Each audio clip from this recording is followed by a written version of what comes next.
What's going on, Squirrel Squad? It's your boy, the Squirrel, and I am bringing you one of your favorite things for me to bring you. That's right, it's a WatchMojoUK list. We know we all love these. I don't mind them, actually. Usually, enough people will kind of weed out the good and the bad of it for me. I always learn something from them, so that's why I keep going back to them. And this is the top. This came out today. Top 10 WTF British moments of 2021. Back when I first started reacting to UK material, one of the first things I reacted to, it was not the first, but it was in the early on stages, was like most viral TV moments of 2020 or something. And boy, was that filled with garbage. It wasn't done by these guys, I don't believe. It might have been. Maybe it was.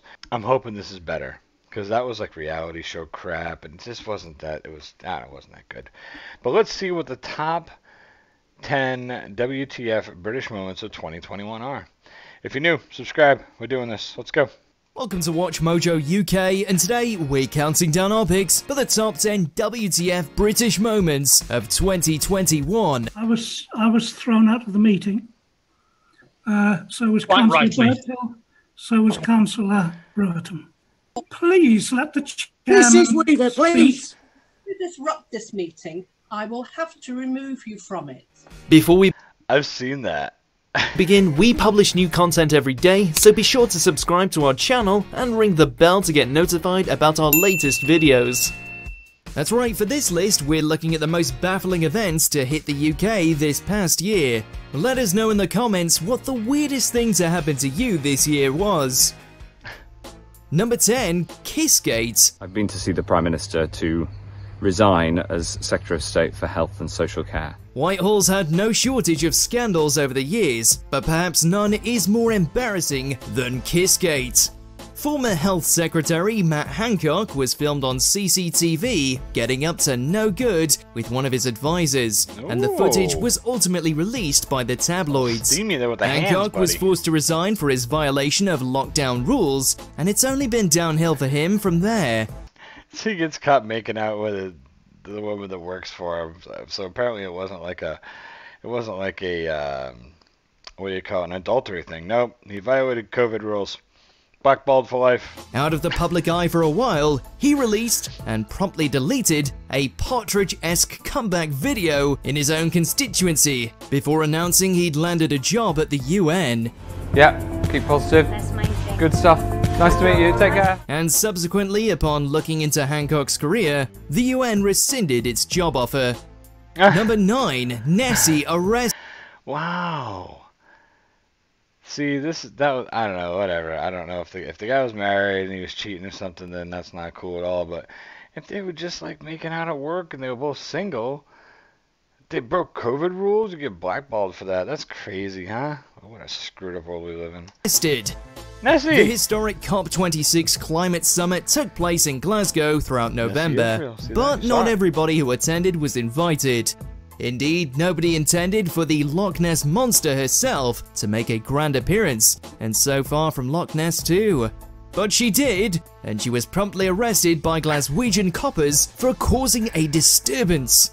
Okay, so it wasn't really Nessie. It was a massive inflatable unleashed as part of a protest against debt and poverty. But the fact that an inflatable sea monster actually got seized by the police is still insane. The dedication of these cops to put the boards through and pick this thing up to carry it away. I'm telling you right now, if the police get pissed off at somebody over here for something stupid, that thing's just getting popped and torn apart and dragged away.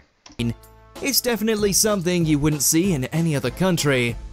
Number 8, the Mound. You wouldn't, right? It's a really important initiative to encourage people to come back into the centre of London.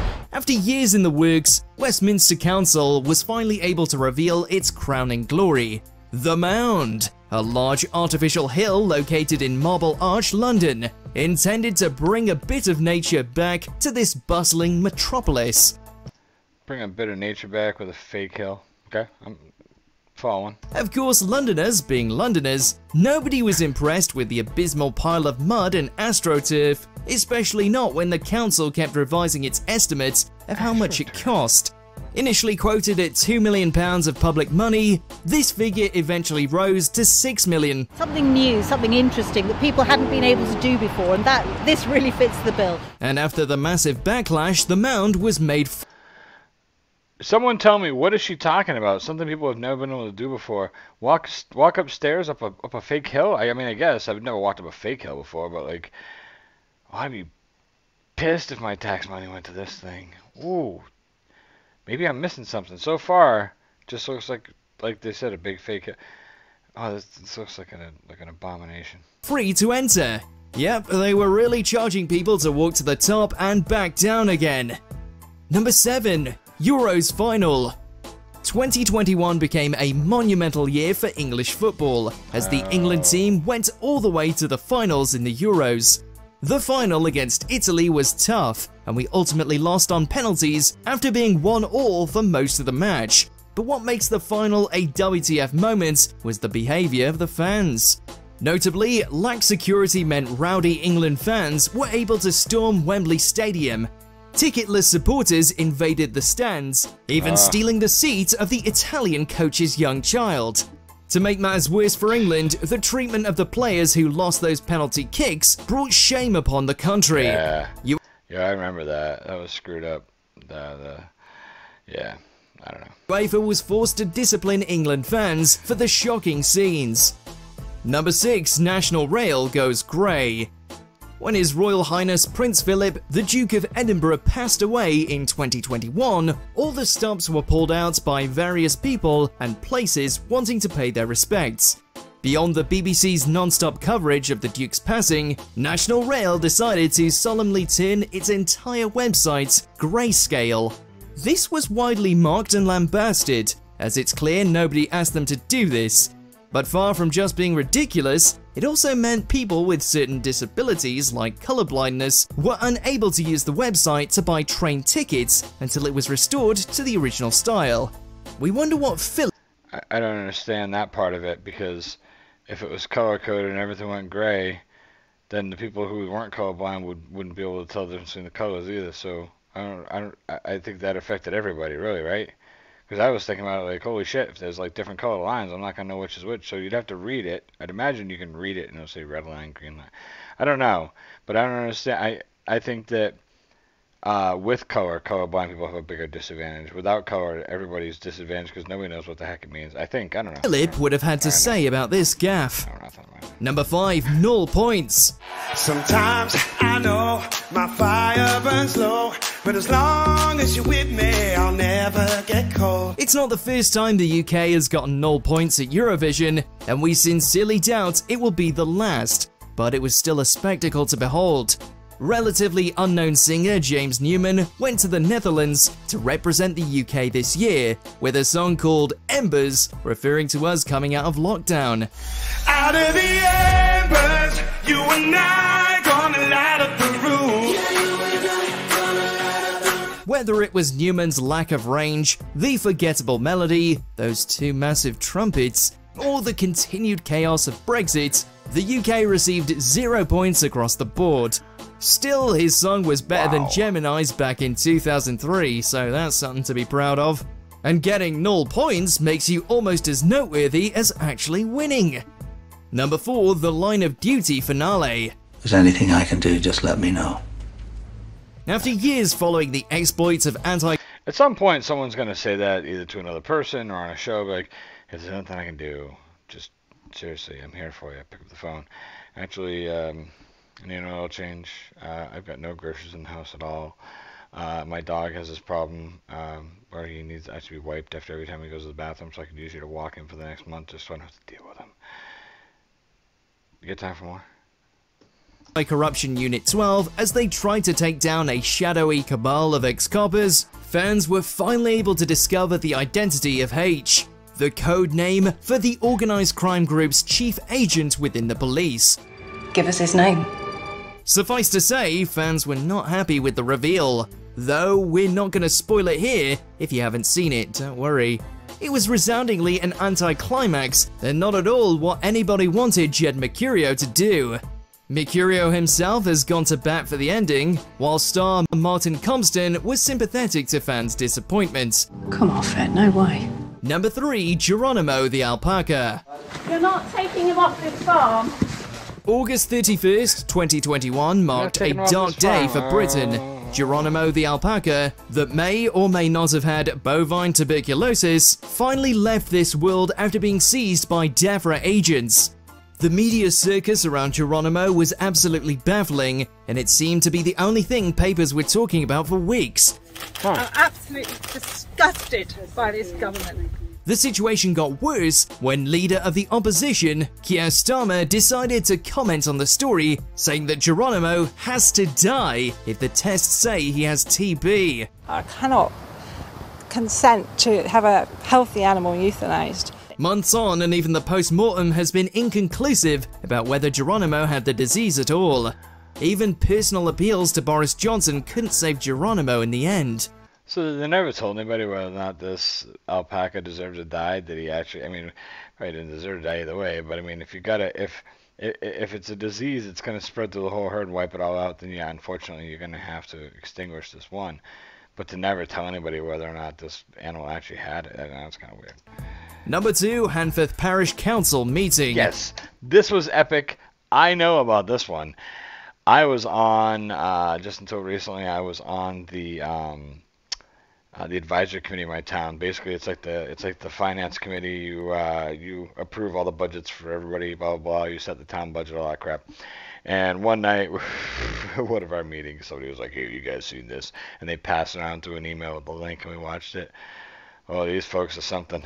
It seems like a lifetime ago that the internet was given this goldmine of a viral video when a meeting of Hanforth's local parish council was posted online and started gaining traction. You have no authority here, Jacky Weaver. No authority at all. The breakout star of the bizarre Zoom call was, of course, Jacky Weaver, who's since become a celebrity for her efforts to contain the chaotic call and keep the meeting on track. Are these the two people from H? Are these from that show? I think they are. Weird. Going as far as to kick people out when they made a fuss. Where's the chairman gone? I'd like to elect a chairman for this meeting. You don't have to elect a chairman. There's a chairman already installed. However, in November, the council was back in the news after the announcement that it was going to change its name to Hanforth Town Council to get away from the toxic connotations it had brought on. That'll definitely work, I'm sure. Let's change the name, but make sure you put a big news story about the fact that we got a new name.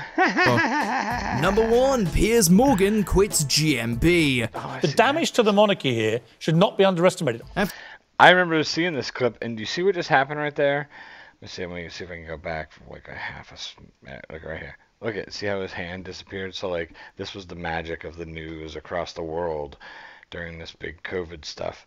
Like, they'd have two people that looked like they're at a desk together, but they were across the room from each other, and they were laying him over. So when he's putting his hand out, it's disappearing, you know, behind a green screen or whatever. But pretty interesting.